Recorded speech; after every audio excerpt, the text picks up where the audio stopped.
Good evening, fam, and happy Saturday. Our latest will be about Julius Malema and Dr. Ramokgopha following President Ramaphosa's parliament speech. Let's follow up on that. Dr. Ramokgopha, electricity minister, responded to Malema's speech when he responded to Mr. President's opening speech. Malema said Ramaphosa's speech was hawkish, written by Helen Zille, and just more empty promises for the next 5 years. He further said there is nothing tangible to take from Ramaphosa's speech.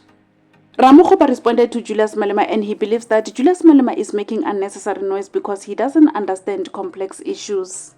Following the remarks he made on Twitter, some celebrated him, but others said there is nothing to celebrate from what Ramokgopha said. Listen to him in the next slide and let us know of your take regarding what he said. And that's all we have for now. Thanks so much for tuning in. I'll see you again in the next update. Bye. Of the GNU, I must say that the African National Congress entered into this arrangement and it has not lost its character. We have always and remain of the following view in our characterization of the South African conflict, that is underpinned by three interrelated and antagonistic contradictions of race, class, and gender. And the resolution of this question gets to be articulated in the most substantive fashion in the crisp apex priorities of this seventh administration. And I want to say to Honorable Maimane that we are not all over the place. We simply identify the three priorities. I'll unpack those.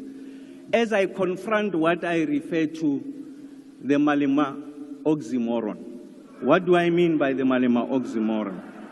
So it is acceptable for the EFF to enter into an arrangement with the DA and other parties to displace the ANC in Tshwane, Ekurhuleni, and Johannesburg.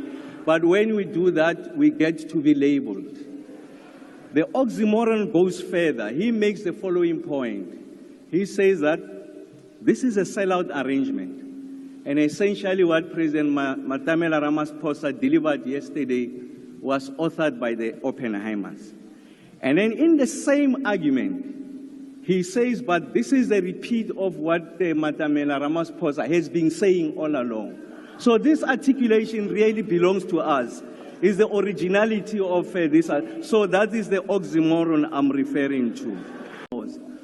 Just a few months ago, we got to be accused that the kind of progress we're making, spectacular progress, in the resolution of the preeminent and existential question that was facing the South African economy, that of load shedding.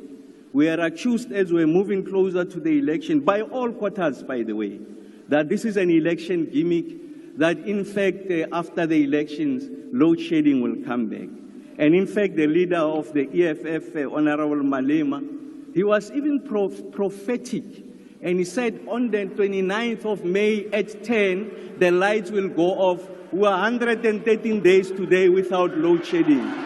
And when I was advised that respond to this question. When I looked deep, I said it doesn't warrant a response. But in fact, what it calls for is education. It's a very complex engineering question to understand. And I'm going to give myself time to be able to educate you so that there's a greater level of appreciation.